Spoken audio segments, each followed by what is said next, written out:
पर फाइनली यहाँ पे आईटीआई पास आउट कैंडिडेट्स के लिए एक बेहतरीन सरकारी नौकरी आ चुकी है और ये वैकेंसी निकाली गई बिजली विभाग की तरफ से, जो कि एमपी पश्चिम क्षेत्र विद्युत वितरण कंपनी लिमिटेड की तरफ से यहाँ पे जारी की गई। इनकी जो अलग अलग यूनिट्स हैं वहाँ की तरफ से वैकेंसी जारी की गई है।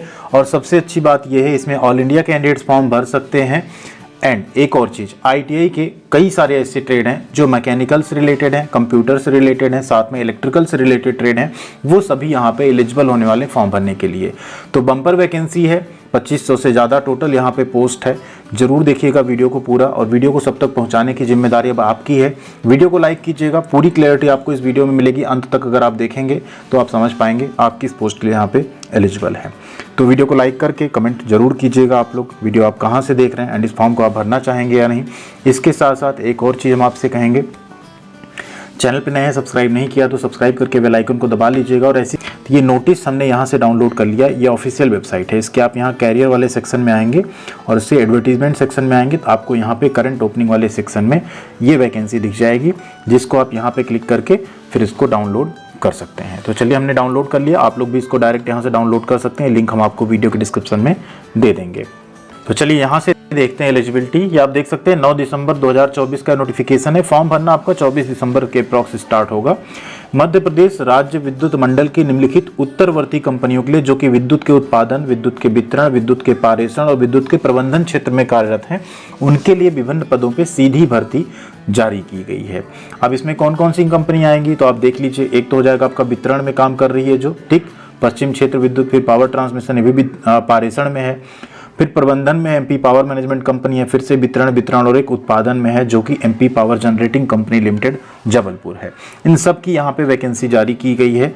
अब पदों का विवरण देखते हैं। सबसे जो पहली पोस्ट है, कार्यालय सहायक श्रेणी 3 प्रशिक्षु, कुल पद हैं 818, ठीक है, 818 पद हैं। और आपको जानकर खुशी होगी, इसमें आईटीआई के कोपा ट्रेड के कैंडिडेट्स एलिजिबल हैं।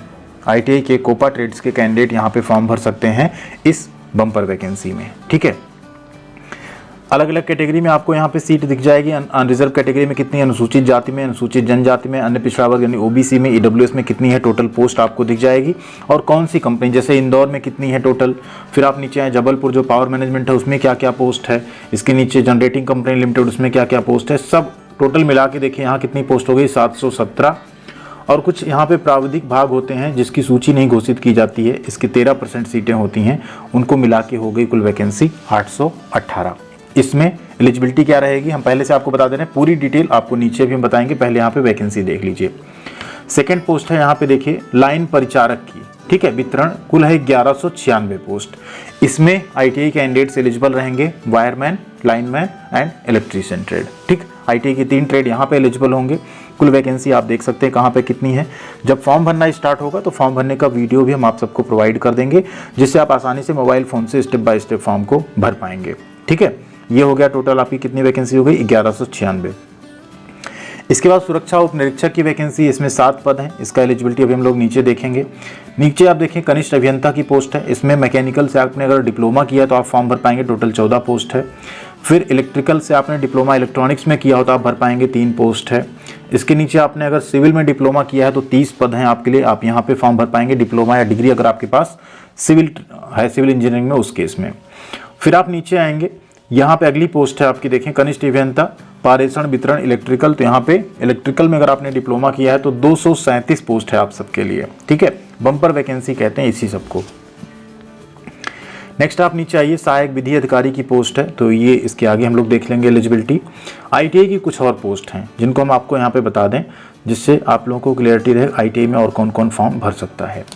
संयंत्र सहायक की पोस्ट है, ठीक है, मैकेनिकल प्रशिक्षु 46 पोस्ट है। इसमें आईटीआई के फिटर, वेल्डर, ठीक है, मैकेनिक डीजल, ऐसे कई ट्रेड हैं जो एलिजिबल रहेंगे, उसे भी आपको यहाँ पे हम दिखाने वाले हैं। संयंत्र सहायक इलेक्ट्रिकल की पोस्ट है यहाँ पे, ठीक है, इसमें 28 पद हैं। इसमें आईटीआई के कई ट्रेड यहाँ पे भी एलिजिबल रहेंगे, ठीक है। तो चलिए अब देख लेते हैं। भंडार सहायक प्रशिक्षु की पोस्ट है, यहाँ पे भी आईटीआई के कुछ ट्रेड हैं जो एलिजिबल रहेंगे, 18 पोस्ट है यहाँ पे, ठीक है। इसको भी आपको अपनी नज़र में रखना है। अब चल लेते हैं हम लोग डायरेक्ट उस पोर्शन पे जहाँ पे आपको एलिजिबिलिटी पता चल जाएगी, किस ट्रेड की क्या एलिजिबिलिटी मांगी गई है, ठीक है। ये हो गया टोटल वैकेंसी का डिटेल। अब डायरेक्ट हम लोग पहुँचेंगे क्वालिफिकेशन पे। ठीक है, यहाँ से स्टार्ट हो जाता है आपका क्वालिफिकेशन वाला पोर्शन। बहुत बड़ा नोटिफिकेशन है। जो आप लोगों के लिए एलिजिबल आप हो सकते थे उसमें, वो सब कुछ हमने यहाँ पे आपको बता दिया, जिसमें आप फॉर्म भर सकते हैं, स्पेशली अगर आपने ITI किया है उस केस में। बाकी इसको हम जो है भेज देंगे टेलीग्राम चैनल पे, वहाँ से आप इसको ज़रूर एक बार पढ़ लीजिएगा, ठीक है। देखिए, कार्यालय सहायक जो श्रेणी 3 पहली जो पोस्ट थी, जिसमें हमने कहा ITI कोपा ट्रेड एलिजिबल है, यहाँ आपको सबसे पहले 12वीं पास होना है, ठीक है। 12वीं या उसके समकक्ष आपको परीक्षा उत्तीर्ण करनी है, और इसके अतिरिक्त इन नीचे दी गई किसी भी एक परीक्षा को उत्तीर्ण करना अनिवार्य है, जिसमें अगर आप देखेंगे तो नीलिट से आपने, जो कि डोएक पहले था, डिप्लोमा स्तर की परीक्षा पास की हो, UGC से कोई आपने डिप्लोमा किया हो, UGC द्वारा आपने कोई डिप्लोमा किया हो, ठीक है, मान्यता प्राप्त जो रहा हो विश्वविद्यालय से, या आपने पॉलिटेक्निक से कंप्यूटर साइंस कंप्यूटर एप्लीकेशन में डिप्लोमा किया हो, या आपने NCVT या SCVT से, ध्यान दीजिए नई दिल्ली, क्योंकि NCVT है, SCVT मध्य प्रदेश यानी स्टेट जो आपका गवर्नमेंट का ITI रहता मान्यता प्राप्त, उससे आपने कोपा ट्रेड में ITI किया हो, यानी आप ऑल इंडिया कैंडिडेट यहाँ पे फॉर्म भर सकते हैं। अगर आपने कोपा से ITI किया तो आप इस पोस्ट के लिए फॉर्म अप्लाई कर सकते हैं, मौका अच्छा है, मत छोड़िएगा, ठीक है। नीचे चलते हैं। यहाँ पे जैसे आप नीचे पहुंचेंगे, लाइन परिचारक की पोस्ट आ जाती, इसमें आपने ITI किया हो, ऑल इंडिया कहीं से आपने किया हो, NCVT या SCVT से, ठीक है। SCVT फिलहाल यहाँ पे सिर्फ मध्य प्रदेश का माना जाएगा। प्राइवेट ITI से भी किया हो तब भी चलेगा, 2 वर्षीय ITI आपका होना चाहिए, ठीक है। एक होता है COE कोर्स होता है ITI के अंतर्गत, लेकिन वो वहीं का मान्य होगा जो शहडोल, रतलाम, रामपुरा या नर्मदा नगर की ITI से किया गया हो, ठीक, COE कोर्स होता है। कौन कौन सा ट्रेड आपका रहना चाहिए यहाँ पे, तो ट्रेड देख लीजिए, इलेक्ट्रिकल यानी इलेक्ट्रीशियन, लाइनमैन और वायरमैन ट्रेड यहाँ पे ITI के एलिजिबल रहेंगे। किसके लिए? लाइन परिचारक वितरण प्रशिक्षु के लिए। अच्छी नौकरी होगी, सैलरी कितने मिलेगी आगे हम लोग बात करेंगे। फिर आप नीचे आ जाइए, कनिष्ठ अभियंता मैकेनिकल की हमने बात की, आपने डिप्लोमा अगर किया मैकेनिकल इंजीनियरिंग में 65% होने चाहिए। अगर आप मध्य प्रदेश के बाहर से हैं, मध्य प्रदेश के हैं, ठीक, उसमें आप कार्मिक हैं, कार्यरत कार्मिक हैं तो 60%, कैटेगरी आपकी रिजर्व है तो 55% भी आपका अगर अंक है तो आप यहाँ पे फॉर्म भर सकते हैं। इलेक्ट्रॉनिक्स में आपने यहाँ पे डिप्लोमा किया हो इलेक्ट्रॉनिक्स एंड टेलीकम्युनिकेशन में या इलेक्ट्रॉनिक्स एंड इंस्ट्रूमेंटेशन में तो आप फॉर्म भर सकते हैं। कनिष्ठ अभियंता अगर यहाँ बात करें सिविल की, तो आपने सिविल में डिप्लोमा BE BTech किया हो तो आप यहाँ पे फॉर्म भर सकते हैं, ठीक है। नेक्स्ट इलेक्ट्रिकल, तो यहाँ पे आपने इलेक्ट्रिकल इंजीनियरिंग या इलेक्ट्रिकल एंड इलेक्ट्रॉनिक्स में अगर आपने BE BTech या डिप्लोमा किया है तो आप इसका फॉर्म भर सकते हैं, ठीक है। फिर सहायक विधि अधिकारी है, इसमें आपको ग्रेजुएशन मांगा गया है, उसको भी यहाँ पे देख लीजिएगा आप लोग, इसका भी पूरा क्या इसमें आप एलिजिबिलिटी रखते हैं तो फॉर्म भर सकते हैं। नीचे आ जाइए, जो संयंत्र सहायक की हम बात कर रहे थे, यहाँ देखिए मैकेनिकल प्रशिक्षु में अगर आप MP के बाहर के हैं तो अनरिजर्व में आप फॉर्म भरेंगे, आपका मिनिमम 65% होना चाहिए। किसमें ITI किसमें होना चाहिए आपका, 10th तो आप पास हो, पहले तो आप 10th पास हो, ठीक है, क्लियर है। यहाँ पे हाई स्कूल आप पास हो, इसके साथ आपने मशीनिस्ट में, फिटर में, वेल्डर में, HP हाई प्रेशर वेल्डर होता है, ठीक है, मैकेनिक पंप, मैकेनिक वाहन यानी mechanic motor vehicle, motor mechanic, diesel mechanic trade में अगर आपने ITI किया है तो भी आप फॉर्म भर सकते हैं। बेहतरीन अपॉर्चुनिटी इन ट्रेड के लिए यहाँ पे संयंत्र सहायक मैकेनिकल प्रशिक्षु की पोस्ट पे। फिर है संयंत्र सहायक इलेक्ट्रिकल प्रशिक्षु, यहाँ पे अगर आपने ITI इलेक्ट्रीशियन में, वायरमैन में, इलेक्ट्रॉनिक्स में या इंस्ट्रूमेंटेशन ट्रेड में अगर किया है तो आप फॉर्म भर सकते हैं। MP के बाहर से हैं तो 65%, MP के हैं तब भी 65%, अगर MP राज्य में आप अनुसूचित जाति अनुसूचित जनजाति से हैं, EWS से हैं तो आपका 55% भी है तो आप फॉर्म भर सकते हैं, ठीक है। आपको बिल्कुल यहाँ नहीं सोचना कि आपने MP से ITI किया है, बाहर से अगर आपने NCVT से ITI किया है तो भी आप फॉर्म भर सकते हैं, MP अगर आपने SCVT से किया है तो भी आप फॉर्म भर सकते हैं, ठीक है। इसके नीचे कुछ फार्मासिस्ट की पोस्ट है, भंडार सहायक प्रशिक्षु, जिसका हमने कहा था कोपा के लिए एक और एलिजिबिलिटी है। यहाँ भी आपने अगर 12वीं पास की है, साथ में आपने कोपा ट्रेड से ITI किया है, NCVT या SCVT MP से, तो आप इसका फॉर्म भर सकते हैं, ठीक है। फिर से अगेन कोपा को यहाँ मौका मिल गया, भंडार सहायक में भी, ठीक। एक और पोस्ट है कनिष्ठ शीघ्र लेखक की, यहाँ पे भी आपने अगर 12th किया है, साथ में आपने अगर कोपा ट्रेड से ITI किया हुआ है तो आप फॉर्म भर सकते हैं। अच्छी अपॉर्चुनिटी ये भी आपके लिए रखी गई है। कोपा ट्रेड की इतनी वैकेंसी जल्दी कभी देखने को नहीं मिलती जितनी यहाँ पे इस बार देखने को मिली है, ठीक है।